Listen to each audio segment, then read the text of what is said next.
Welcome to Donmar TV News Channel. Okay, hello sa inyong lahat, especially sa mga OFWs natin, ng mga heroes. Hi, shout out sa inyong lahat. Iba-iba kasi yung time zone natin. So, good morning, good afternoon, good evening sa inyong lahat. Shout out sa mga OFWs and also rin sa mga audience ko dito sa Pilipinas. Hi, hello sa inyong lahat. Okay, may matindi tayong pag-uusapan.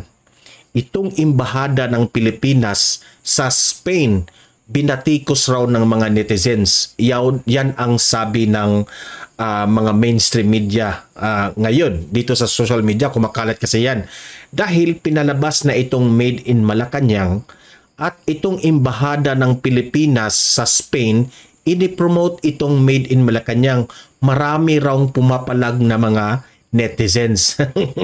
So yan ang pag-uusapan natin, yan ang topic natin ngayon, okay? Pero bago natin yan itatalakay itong topic natin, importante na i-like at i-share itong video na ito sa ating mga Facebook at YouTube, okay? Sabay-sabay tayong mag-like and share.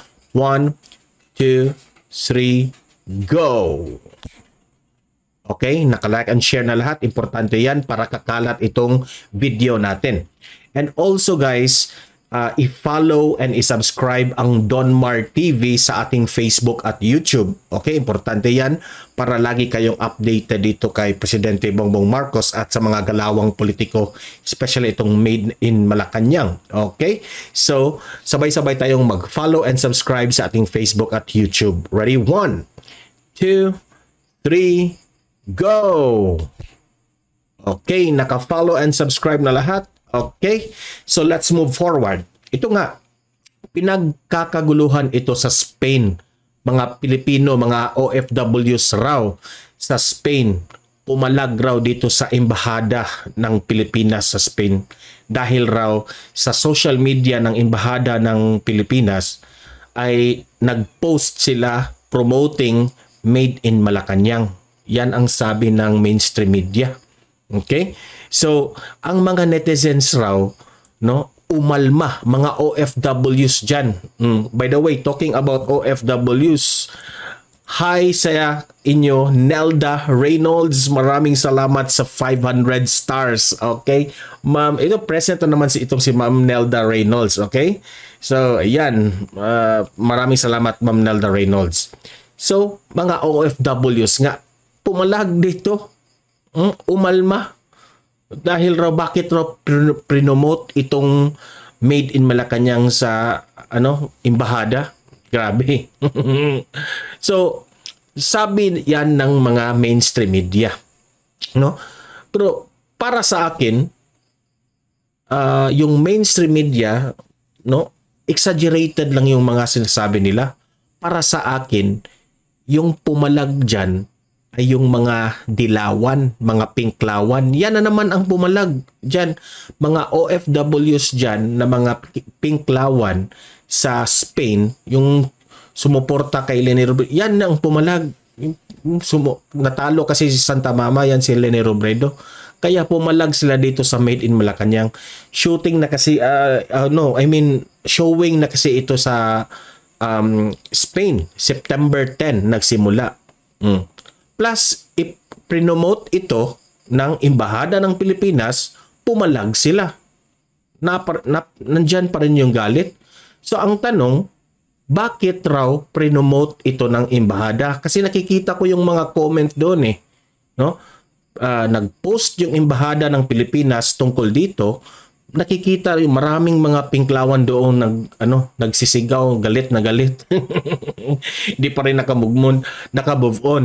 Sabi ng kasi binasa ko, no? Isa sa mga teka muna, ito yung pala ngayon yung ito yung balita ng mga mainstream media, Embahada ng Pilipinas sa Spain nag-promote ng Made in Malacanang. Netizens umalma. Hindi, para sa akin, hindi netizens ang umalma. Pinklawan, dilawan lang ang umalma.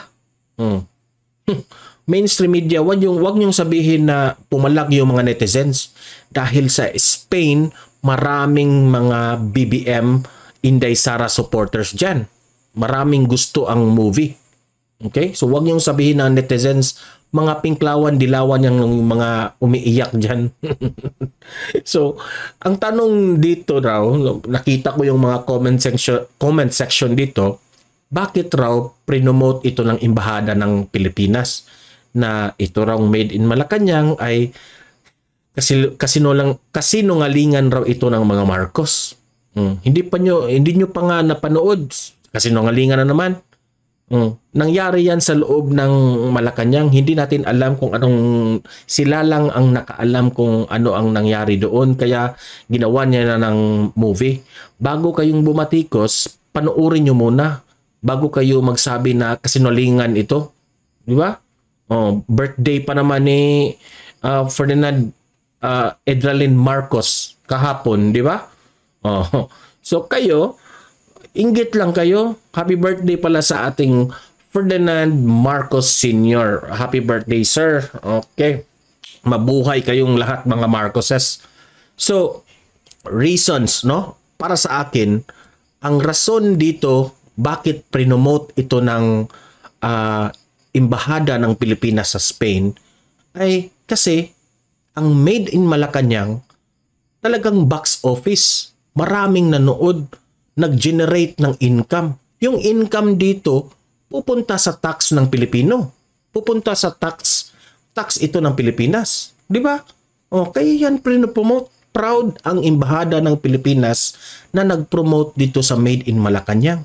So kayong mga dilawan dyan, huwag kayong iiyak na promote ito. Ba't kayo iyak dyan? Ba't kayo galit sa Embahada ng Pilipinas sa Spain? Kung galit kayo sa Embahada ng Spain, alis kayo dyan sa Spain. Okay? Maganda itong movie na ito. Maraming gustong manood dito, kaya prinomote ito. Kasi, kung mag-generate ito ng income, tax rin ito sa mga Pilipino. Kayo rin mismo, kayong mga dilawan ang magbenepisyo dito sa tax. Utak-utak rin ang gamitin ninyo. Prinomote yan, nag-promote. Kaya nga ngayon, ako, kasi maganda yung movie, prinomote. Ako nga, kasi itong Caveman Coffee, masarap, kaya prinomote ko rin ito. Caveman Coffee, 22% off. Available na yan sa Shopee, ha? Bilhin na kayo. Prinomote ko yan kasi masarap, mabango. Kagaya lang yan. Caveman Coffee, ha? Available na yan sa Shopee. Yung mga outside sa Philippines na hindi makabili ng Caveman Coffee, message them directly sa kanilang Facebook page, ang Caveman Coffee. At itong t-shirt natin na BBM Sara with my name, Donmar TV, kasama ko dyan si Presidente Bongbong Marcos at si Inday Sara, may picture dyan. Available rin ito sa Shopee. Okay?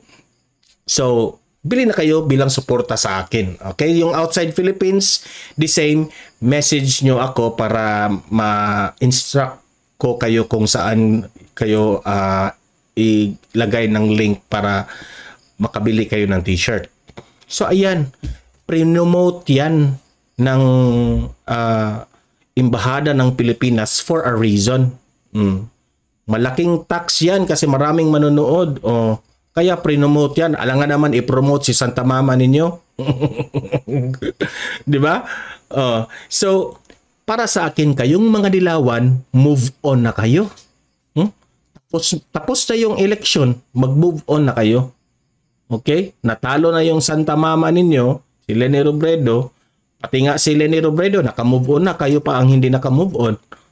Yung mga Leni supporters kasi yung galit na galit dito. Bakit prinomote ito? Hindi makatanggap. Until now, galit na galit. Pero yung comment ko sa inyo, move on na kayo, mga Inday, mga Dudong. Okay? So, Daryl Yap, no? Yung director ng Made in Malacanang, congratulations po sa inyo. At si Presidente Bongbong Marcos natin at si Amy Marcos, congratulations na marami ang nanood dito sa Made in Malacanang na we get to see kung ano talaga nangyari doon sa loob ng Malacanang during the EDSA Revolution. And also sa mga characters dito, no, may mga artista na nag-participate dito sa Made in Malacanang. Made in Malacanang. Congratulations, no? We are so proud of you. Okay, so yung mga audience ko dito, libre kayong mag-comment, mag-react dito sa issue na ito, no? Sabi ng mga mainstream media, ang embahada raw ng Pilipinas sa Spain, binatikos raw ng netizens dahil nag-promote ng Made in Malacanang. Ayan. Maniwala ba kayo na mga netizens dyan pumalag? Hindi, dilawan lang. Mag-comment, mag-react, babasahin natin yan. Mag-comment kayo dito. And guys, again, don't forget to like and share this video para kakalat ito sa taong bayan, and follow and subscribe Donmar TV para lagi kayong updated tungkol kay Presidente Bongbong Marcos at sa lahat-lahat ng mga politika na dapat nating labanan ng ipagtanggol ang mga magagaling na leaders natin. Okay? So guys, hanggang dito na lang itong video na ito. See you in my next video. Have a great day. And God bless everyone.